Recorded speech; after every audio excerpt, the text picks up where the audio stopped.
Anu mingala ba shin anu kauk to ni ba ayuk la shin ne no ayuk la shin yin thi khan ya ba me no မာတခါပေါ့ကွယ်မာတို့အရင်တော့ဆဲယူမှာလှုပ်တုံးကပေါ့နော်ဆဲယူမှာလှုပ်တယ်ဆိုတော့အဲ့ကောင်မလေးကကွယ်နော်မာတို့ဘော်တာပေါ့နော်ဒါမှဘောကမာကြုံတွေ့ခဲ့တဲ့အခက်အခဲကိုပြောတာနော်ဒါသိခံရှင်းရင်ရလက်ကိုပြောပြတာနော်အကုန်လုံးသိခံကြပါလို့နော်အဲ့ဒါကအယုတ်လှတွေဆေးပါနော်သိခံတဲ့နေရာမှာအယုတ်လှတဲ့ဟာမှာကသိခံတာလေးပါပါတယ်နော်အဲ့ဒါမှာကွယ်သူကပေါ့နော်ယောက်ျားစိတ်ပေါက်နေတာပေါ့နော်သူကအမားကိုကြိုက်နေတာပေါ့နော်ကြိုက်နေတော့အမားကအကုန်လုံးသူနဲ့ကိုပြောလိုက်ဆိုလိုက်နေတော့သူကအမားကိုမကြည်နဲ့ဘူးပေါ့နော်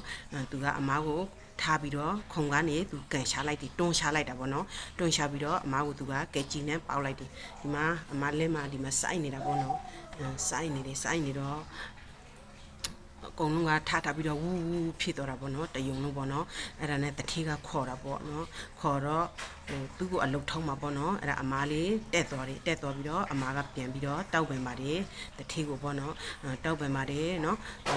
သူ့ကိုအလုံးမထုတ်ပါနဲ့လို့ပေါ့နော်အဲ့ဒါနဲ့ကွယ်သူ့ကိုလူတွေကဝိုင်းပြီးတော့ပြောကြတယ်ပေါ့ဆေးကြတာပေါ့နော်အမားကိုအဲ့လိုလုပ်လို့ပေါ့နော်ဒါပေမဲ့အမားကသူ့ဘာမှမပြောဘူးနော်တကယ်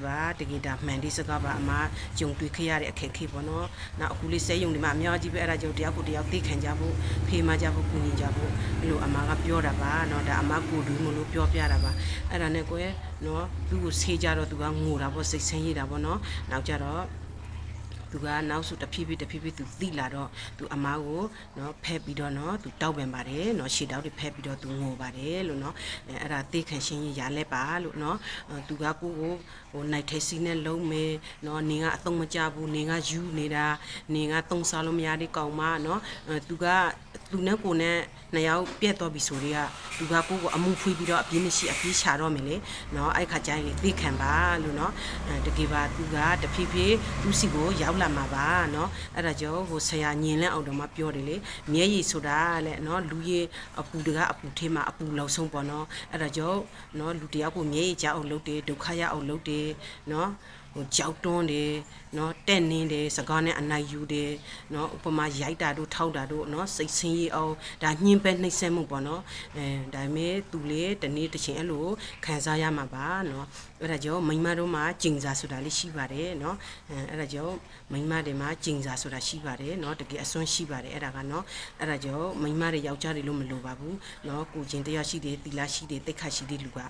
ကျင်စာစုပါတယ်အဲ့လူတယောက်ကိုတအားနှိမ့်ဆက်ရင်သူကပေါက်ကွေးလာတယ်နော်အဲ့ဒါကြောင့်အကုန်လုံးသိခံကြပါမေတ္တာပေးနိုင်ကြပါစေအားလုံးကျေးဇူးတင်ပါတယ်